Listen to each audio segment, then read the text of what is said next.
Today on Mondays with Mo, we're sitting down to talk quite extensively about the current state of Red Dead Online. Basically, I want to answer the question, does Red Dead Online still suck? Because it kind of did when it originally launched into beta at the end of last year. Fortunately, Rockstar's been making some strides. As of recently, they've been making some serious strides. We had a free update that helped push the game technically out of beta just a few days ago, and we now even have a glimpse of what's going to be coming on the PvE side of the Red Dead Online experience this summer with 3 new player classes. Let's start by talking a little bit about the whole, does Red Dead Online still suck? Let's talk about what the game was like when it launched back into beta. We did have that same incredibly detailed, stunning, living, breathing world that we got in Red Dead Redemption 2 single player. That was totally there. We still had many of those same wonderful, more relaxing downtime activities like hunting, crafting, exploration and treasure hunting, and eventually fishing. But there wasn't really a lot of content. There were a handful of really good story missions. In fact, the story missions in RDO are incredible. They're super fleshed out. We get new characters, stunning voice acting, just like we got in the single player, but there was only a handful of them. There wasn't really much to do after that apart from the same stranger missions over and over again. And at the launch of beta, the open world was just one senseless griefing fest. Everyone just constantly using Deadeye to shoot you in the head again and again and again. The lack of content meant that anyone looking to play the game in those first few weeks or months was really just there to harass everyone around them as much as they possibly could. It was highly unfortunate, and even in the months after RDO's initial release, there wasn't a lot of PvE content added. In fact, there wasn't much at all. It was mostly PvP focused modes and a few tweaks to the economy, which was also incredibly grindy at launch. Like, not fun at all. People were pretty frustrated with it, and I think just about everyone under the sun made a video about how damn close it came to being full-on pay to win. Fortunately, a lot of things have changed in the economy department over the last few months, and this latest free update has made some pretty great strides in pushing the game into a more PvE-friendly experience that also has a decent chunk of PvE content. So let's talk about what RDO is like now. I played a bunch of it this past weekend, and I'm like totally back in love with what the game has to offer. I think first and foremost we should mention the new missions for both the Honorable and Outlaw Paths. Rockstar is continuing the story they started at the beginning of the beta, and if you've been an honorable individual, you'll get the honorable path, and if you've gone down the outlaw dishonorable path, you'll get your own path. It actually has its own separate missions, which eventually tie together with one big grand finale that I totally won't spoil for you.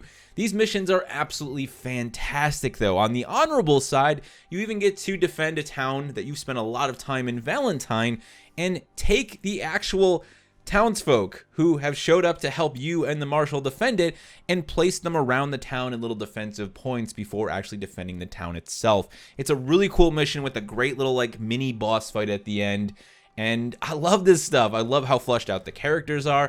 I hope Rockstar can continue to do this. I totally understand why it takes them so long to get these PvE missions in, because they're not just simple like one and done, go kill a few guys. They're really beautiful set pieces with, again, great character development, stunning voice acting, all the stuff that we love in the single player injected into the online experience. So more of that, even if it takes them another 3 or 4 months to add more content into the fray. They've also over time updated the stranger mission types. You get a few new types of missions that will show up when you go to strangers. It's a little bit more varied, a little bit more diverse now. Spent some time hunting a big ass wolf the other day with my brother. It definitely makes doing those as a way to gain access to additional income just a little bit more enjoyable than they were before. Plus, as an actual activity, they're actually a lot of fun. There's a few of them that I think could still use an overhaul, like the caravan escorts that require you to either let the AI drive, which they're terrible, or drive yourself while also shooting, but it's definitely a lot better than it was. On the topic of the community and griefing, which was such a big problem at launch, a lot of that has really gone away, not just because of new systems that were just introduced a couple days ago with the free update, but because the community itself is just better than it was. All of the people who only found satisfaction in griefing endlessly, they got bored. I mean, they were only going to be around for so long. That was always the case. I talked about this with my original review of RDO.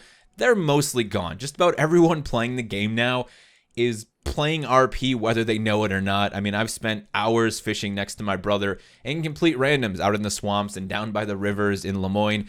It's a great experience to just see other players going about, the sort of their daily routines, their daily lives in RDO, and occasionally having fun little interactions with them that don't just result in you both shooting each other in the head. However, if a bunch of people start coming back to the game, PvP will probably see a spike in popularity in the open world. So Rockstar has introduced a new defensive mode, and they've made alterations to the Deadeye mechanics. You can now go into your online options menu for your personal player, enable defensive mode. This is going to allow you to ignore any callouts for PvP activities in the open world, and it puts you in a state where you'll take reduced damage from players in offensive mode who try to engage you, and if they do try to engage you, you can essentially call them out on it, put not so much a bounty on them, but you can press charges. And this is going to increase their hostility, which is going to turn their dot from blue to red. So suddenly people can be like, oh, that's a free guy to hunt. And it's also going to increase their bounty value. So just a great way to incentivize more controlled PvP. If people want to be bandits, I'm all for that. I just think, enough needs to be done to make sure that it's just not a pointless griefing fest. And one person who's just trying to do some fishing isn't constantly getting shot in the back of the head by someone who thinks they're a real funny guy. So I like the route they've gone with that. Now, in the realm of the Deadeye mechanics, I completely raged about this when RDO went into beta. You used to be able to use your Red Dead, which paints your targets, to actually lock onto the heads of other players. They've completely removed that system.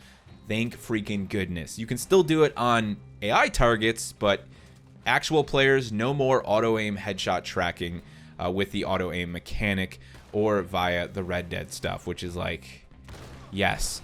I still wish the game would allow you to essentially choose whether or not you're on a server with auto-aim or not. I still think that's a weird balance of things, considering the way auto-aim and snap-aim works in this game, but at least now you only have to deal with people going center mass to you. We'll talk a little bit more about aim later on and where I'd like to see them take that, but again, it's in a much better direction. Now, speaking on the economy, there's definitely been a lot of improvements made over the last few months. It's probably in the best state it's ever been, and I would say in the realm of hunting and fishing and doing most of the mission stuff, the amount of money you get is pretty solid. It's for the most part on an even playing field. If you want to run missions, you can make decent money that way. If you want to do hunting and fishing, you can make decent money that way. There will always be a way to min-max it. The one area in which I think it still needs work is stolen goods. They're worth basically nothing. We're still at a state where you go to the fence, you buy a can of beans for $1.50 after you just sold them a gold necklace for $1. It doesn't make a lot of sense, and it doesn't really persuade individuals to take on that more outlaw lifestyle and, go out and take on stolen goods. And it also doesn't reward people who shut down hideouts of bandits and then take the stolen goods they've stolen. If there was some sort of a system in play there where we could, return the stolen goods to their appropriate owners or just be able to sell them anyway and make a little bit more money out of it, that would be nice, even though it is something that for the most part currently happens passively. I'd like to see down the road, more of a bandit role come into play where you could go out and actually do the train runs, but they're taking it one step at a time here. It's nice to see. We should finally move forward and talk about the upcoming summer update. So this is where I think things are going to get really spicy. I love the current state of RDO. I think it is a great time to come back to it. Check out those new missions. If you've never played, you're going to have 12 or 13 missions you can make your way through, depending on the path you decide to go down. You'll be able to experience different missions as well. It is a lot of fun, especially if you got a friend to play with or a couple friends to play with. But this summer, they're going to be adding these 3 new player classes with their own progression paths, rewards, cosmetics, and that includes the Bounty Hunter, which of course is all about wrangling them outlaws, the Collector, which is sort of like a treasure hunter, going out and actually collecting goods and resources. I don't know how the progression path is going to work for that, but I like the idea of it. I like some exploration in RDO. And the Trader, which is going to let you set up your own shop at camp to make money off of pelts and resources that you've gone out and gathered yourself. I love the idea of all of these systems, and I think they open up multiple doorways for them to really expand the PvE experience of the game, which is important. PvP is great, that's wonderful, but PvP should, in my opinion, almost always be influenced and driven by the PvE content, which is what allows players to further establish themselves as an individual in RDO. I mean, this sort of a game is all about role-playing, whether you do it on like a super hardcore, keep your mic on roleplay level, or whether you just chill in a party with your friends and do your own thing. It's about you making your RDO character the character you want them to be, doing the things you want to do, and having access to a variety of PvE activities where you can really spec out the individual you are is really important. So I hope this is just the beginning of their class system. I'd love to see this further expand, and I'd love to see not just more classes be added, but the ways in which we influence and spend time in the world via these classes get deeper and more interesting as time goes on.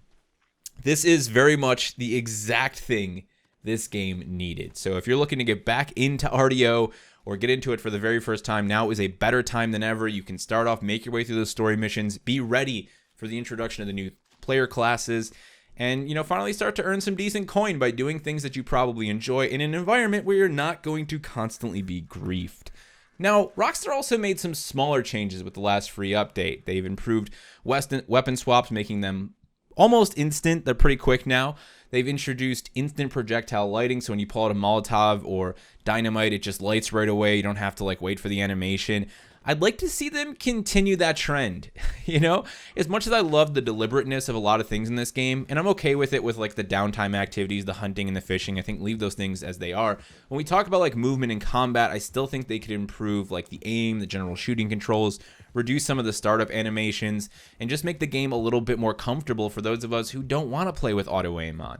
For those of us who want to, you know, be able to shoot on the back of a horse without having to constantly use some sort of a hardcore aim assist function. I just think it's time for them to look at these systems and ask themselves like, okay, this stuff was really cool and we like the deliberateness of it and it works really well in single player where people have that crutch that is slow down, you know, dead-eye bullet time essentially. But how can we make this all function a lot better in an online environment?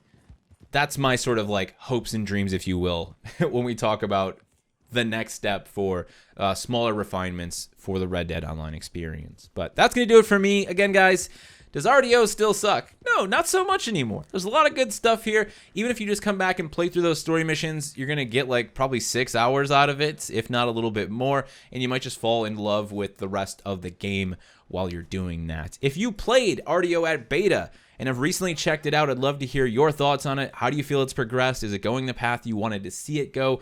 And what are you excited for when it comes to the future of Red Dead Online? Thank you all so much for watching, and I will see you in the next one.